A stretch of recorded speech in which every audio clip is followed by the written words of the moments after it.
LGBTQ 1 Minute News, let's queer up trans rights.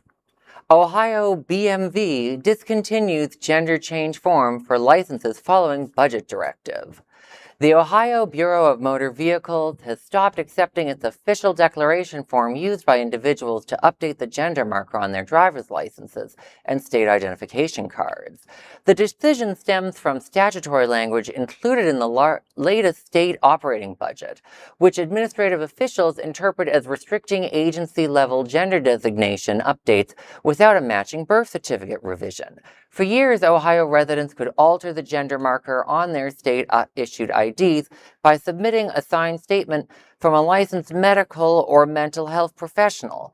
Under the new directive, the BMV has removed the standard form from its public system and instructed local deputy registrar branches to cease processing them. Civil rights advocates and LGBTQ advocacy groups strongly criticize the move, warning that it creates significant legal and administrative hurdles for transgendered residents. Equality organizations note that obtaining an updated birth certificate is not impossible, but now involves additional court processes that may not be accessible to everyone, and they are currently evaluating potential legal challenges to the administrative policies. Well, all these states are trying to do everything to take away people's abilities to define their gender on their license. I don't even know why we have gender on our licenses anymore at this point, because guess what? We're going to have so many people that do not look like the way you'd expect them to look on the ID because we won't let them change the ID to match, so it doesn't make sense anymore. You straight people are destroying gender. And also, the whole, what if they don't have a birth certificate to change? What if they are born somewhere else and become naturalized later? And where on earth are you going to change a birth certificate? The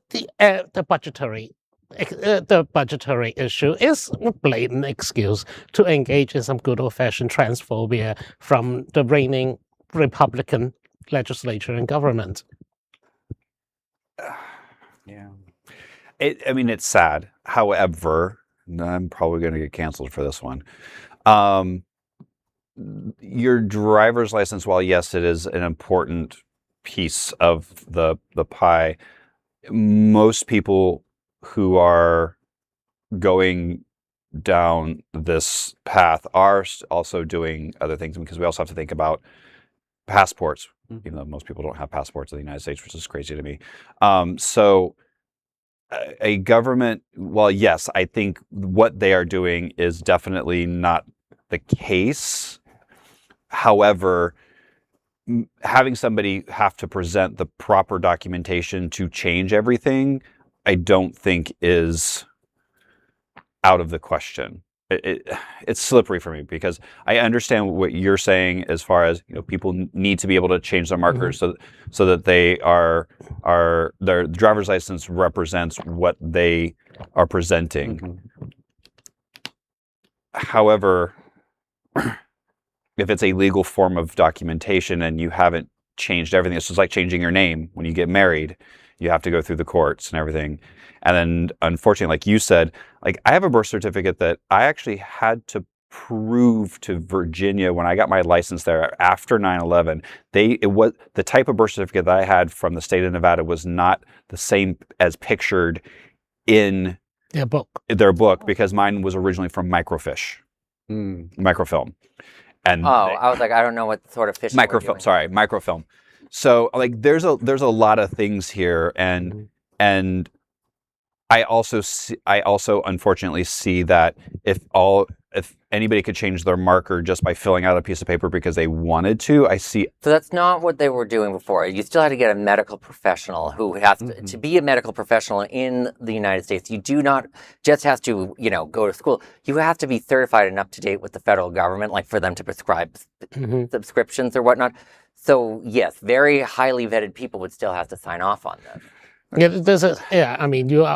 have to be backed up by professional opinion. The whole thing about this trans rights debates right now is that Republicans trying to obfuscate it by claiming that anyone can just declare themselves trans. It doesn't work like that. Sure. You need to go through a process with doctors and psychiatrists and psychologists, and then you file the paperwork, and then you change your gender on your paperwork. Not everyone's wild about that, because it's very unnecessary, to be perfectly blunt.